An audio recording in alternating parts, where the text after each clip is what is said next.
Hello YouTubers, welcome back to my channel. Steve Byrne here. In this video we're doing another of the What If series.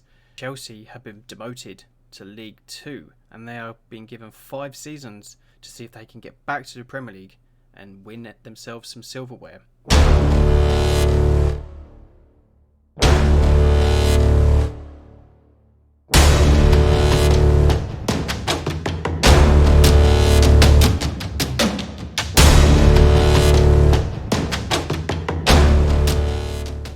If you enjoy this kind of content, then please do feel free to subscribe and also like the video and comment below if you'd like to see me do any other series or experiments. I'll be happy to do that using the editor. Other than that, let's get cracking. So as expected, in the first season of League 2, Chelsea dominated that division. You know, we kind of expected that, to be honest. They played 46 games, won 39, drew 5 and only lost 2. And that was against Newport and Colchester. They went on to score 119 goals and only let in 15, with a goal difference of 104. And they finished that season with 122 points.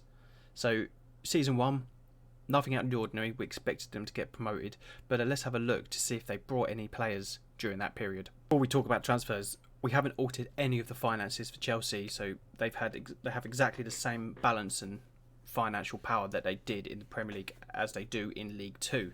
So with that being said, they've not actually opted to sign anyone in the first season. The outgoings were slightly different, as they sold Harvey Vale, Danny Drinkwater to Burnley and Galatasaray respectively. Willy Caballero went to River Plate, Baba Rahman went to Moscow, Charlie Musonda to Reims, Marcos Alonso was then sold to Rennes, and they sold Olivier Giroud to Ajax for only 2 million. I thought it'd go for a bit more than that. Emerson went to Roma. Kurt Zouma was bought by Manchester United for 58 million, could be higher with bonuses. Fernando Ballo then went to Newcastle on the free. They sold Tammy Abraham to United for 51 million, and they loaned out Lucas Bergstrom to HJK on loan. So, season 1, nice success. Let's go and see how they managed in League 1. Once again, we can see League 1 was a breeze for Chelsea. They managed to win every single game in that season. Played 46, won 46. Scored 127 goals, let in 25, and have a goal difference of 102. And maximum points for 46 games, as we now know, is 138 points. Did they need the help of anybody else? Did they sign anyone? Did they sell anyone? Let's have a look. So once again in League 2, they've chosen not to buy anybody, but they have let quite a handful of people go out on loan, sold or released on a free. So let's have a quick look to see who these players are. Lucas Bergstrom went to HJK on loan. Emmanuel Ekwa Elimbi went to Watford free. Batshuayi went to Newcastle. And then Sherry went to West Brom for 165k. And then these next 4 players all went out on a free, which was Dinel Simu, Van Ginkel, Piazon and Hay. Then Tamori went to Real San Sebastian for 450k. Christensen went to Juventus. Bakayoko to Monaco. Jake Clark-Salter to Vitesse Arnhem on loan. Lewis Baker to Bournemouth. Trevor Chalobah went to Swansea. Kennedy was sold to RB Leipzig for 2.4 million. Jorginho then went to Paris for 17 million. Then Ampadu went to Feyenoord on loan. Tariq Uwakwi went to Vitesse Arnhem on loan. Then they sold Izzy Brown to Middlesbrough for 625,000. They've done a lot of outgoings here. Billy Gilmore was loaned out to Copenhagen. Reece James was sold to Everton for 18 million. That's quite a surprise. Matt Miazga was sold to Dynamo Kiev for 2.5 million. James Cumming went to Vitesse on loan. Victor Moses went to Bournemouth. Thiago Silva then went to Flamengo on a free. They sold Cesar Azpilicueta to Arsenal for 14.25 million. Malang Sarr went to Bournemouth for 8 million. We're still going. Sam McClelland went to Linfield for 2.3k. Sami Timikani went to Middlesbrough. Ziyech went to Paris for 34 million. Turianen went to Watford. Zappa Costa was bought by Leverkusen. Stansfield went to Bournemouth. Sharman Lowe went to West Brom under 18s. Ian Martson went to Vitesse on loan. Ross Barkley was sold to Southampton for 6.2 million. Armando Broja was sold to Swansea for 625k. And finally, Christian Pulisic was signed by Manchester City for 43.5 million. I need a drink now. Let's go and see how they did in the Championship. The 5-year plan is going exceptionally well for Chelsea. They've also managed to get 3 wins in a row, same as our other videos of Arsenal and Liverpool, who also achieved that same feat. So they played 46, won 38, drew 7 and only lost away to West Brom. Scored 114 goals, only let in 33 and have a nice goal difference of 81. They finished that season with 121 points. Quite a big gap from Swansea. So in the 3rd year, will they finally sign some players? Let's have a look. So now that they're back in the Championship, they've been really active in the transfer market. They brought in Curtis Edwards from Djurgårdens Gardens for 375k. Fabio Cardozo from Santa Clara on a free. They brought in the Ox from Liverpool. Ronnie Lopez from Sevilla. Juan Musso from Udinese. Christian Romero from Juventus. Then signed Jerry Hutton from Ross County on a free. Ferland Mendy from Real Madrid. Rory Watson on a free. Abdou Diallo from Paris. Dylan Monroe also from Ross County. Leo Dubois from Juventus. Zinho Van Hoosen from Guangzhou for 54 million. Then they brought in Everton's Richarlison for 53. Markel from Paris for 39 million. Darwin Núñez from Benfica for 66 million. Good rise. And then Milik from City for 52 million. And they've managed to loan in Pulisic at Man City. Obviously, Man City just bought him, but they've managed to loan him back. So that's pretty good business for them. So we can see there's a lot of outgoings here. I'm only going to really mention the noticeable ones. So Rudiger went to Bayer Leverkusen. Mason Mount was then sold to Manchester City for 37 million. Edouard Mendy was bought by Napoli for 22.5 million, could rise to 30. Kai Havertz was sold to Manchester United for £59 million. And Padu went on loan to Leicester. And then Callum Hudson-Odoi was sold to Leicester for 14 million. And then the Ox was bought back by Arsenal for 23.5 million. Before eventually wrapping off the outgoings with Charlie Swan being sold to QPR under 18s for 64k. So being back in the Championship, they've had a lot of transfer business. So with that being said, let's go and have a look how they managed in their first year back in the Premier League. Chelsea's first season back in the Premier League was a pretty successful one. They managed to get themselves a 3rd place finish, only 14 points away from the top, which was Liverpool, who won the league that year. So, they played 38 games, won 23, drew 7 and lost 8, scored 72, conceded 49 and had a goal difference of 23. Not too bad, but I think, the major thing that they wanted to do getting back into the league was just to grab themselves some Champions League football, which they've achieved.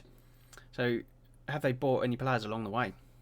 So Chelsea's first season back in the Premier League, they have been active. They bought Nikola Vlasic from Bayern Munich for 42 million. Then they brought Andre Onana from Ajax for 40.5 million. Rodri was then signed from Manchester City for 45 million.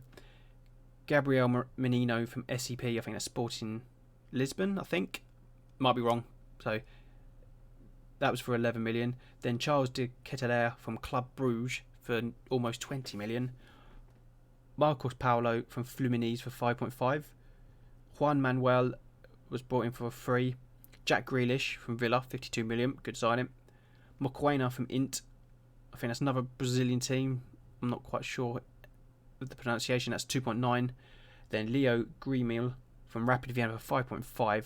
Thomas Palazza from Independiente Santa Fe for 1.7. And then they loaned in Ferran Torres from Manchester City. So once again with the outgoings, there's quite a lot. So I'm just going to mention the players that most people are going to be wondering about, if I'm going to be honest. So as we can see here straight away, N'Golo and Kante went to Paris on a free. So they've lost Kante straight away in the Premier League. That's a big loss. Abdou Diallo was signed by Monaco for 14.7 million. Christian Romero then went to Barcelona for 45.5. As we see here, there was a bunch of loans.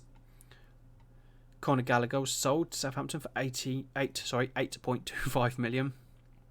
Several more loans, and then finally Ruben Loftus-Cheek was sold to Arsenal for 39 million, could go up to 49.5. In season 5, Chelsea only managed to get themselves a 5th place finish, which results in only the Europa League. They couldn't grab themselves the top 4 to get Champions League. They were quite a distance away from Tottenham, who finished 4th, and they only just pipped West Ham to 5th spot. West Ham was 6th, and Arsenal finished 7th. So that was very tight. They could have missed out European football altogether. So in the last season of the 5-year plan, they've got themselves some Europa League, which isn't too bad considering they was in League 2 5 years ago, but you'd expect Chelsea to be finishing in the top 4 at least. Jadon Sancho was bought from Dortmund for 75 million in season 5, and then they brought in Ross McCrory on a free, and then Dwight McNeil from Burnley for 15.25 million. But on the other hand, with the outgoings, which we've just spoke about, Loftus-Cheek, but that's because of the switch over of the seasons, we can see that they've managed to keep the core of the squad. Now, they've released a few players that, probably reserves or youth, and they've loaned out a handful. But other than that, they've not really got rid of any of their top class players. As you can see here, the only one that's worth mentioning was Loftus-Cheek, but that was included in last year's deals. So they've managed to keep the core of their squad. So with that being said, let's go and have a look at the history of the managers. Has Frank Lampard remained faithful, or have the board remained faithful for Frank Lampard? Let's go and take a look. So Frank Lampard has managed to stay there since League 2. So he's been there 5 years, 343 days since he joined on the 4th of July 2019. So he's been through League 2, League 1, the Championship, and has survived the Premier League for 2 years in a row without winning the trophy, the Premier League trophy at least. So let's go and see if they've won any other silverware, such as the FA Cup. Chelsea have managed to grab themselves a little bit of silverware during this 5-year period. In 2022, they won the Papa John's Trophy, and in the same year, while they was in League 1, they also won the FA Cup. So they were probably, enjoying the Championship while also playing a bit of European football, because if you win the FA Cup, you get Europa League football. And since, being promoted from the Championship to the Premier League, they've also been Euro Cup runners-up and also runners-up of the Carabao Cup. So now that we've checked out their silverware, let's finally, to wrap up this episode, check out their most expensive players. So Chelsea's most expensive player as of today in Season 5 is Jadon Sancho, who's rated at 70 million. So what I normally like to do is just have a quick look at the history, even though we know a little bit about him. He started his career at Watford before being signed for 125,000 by Manchester City. He was then sold to Dortmund for 6.7 million, and then Dortmund made a huge profit by selling him for 75 million to Chelsea. And their second most expensive player is another Englishman, Jack Grealish, who's rated at 67 million. Obviously, we know that he starts his career at Aston Villa. He's had a little loan spell at Notts County in the 13/14 season, and in the 23/24 season, Chelsea picked him up for £52 million. And wrapping up the top 3 is Richarlison, the Brazilian, rated at 66 million. So he started his career at Real Noreste before going to AMG and then Fluminense for 2 million, and then Watford picked him up in the 2017/18 season for 11.25 million. Everton then bought him for 42 million a year later, before Chelsea picked him up for 53 million in the 22/23 season. So if you've managed to get this far in the video, I'd like to thank you for watching, and I hope I'll see you in the next video. Take care.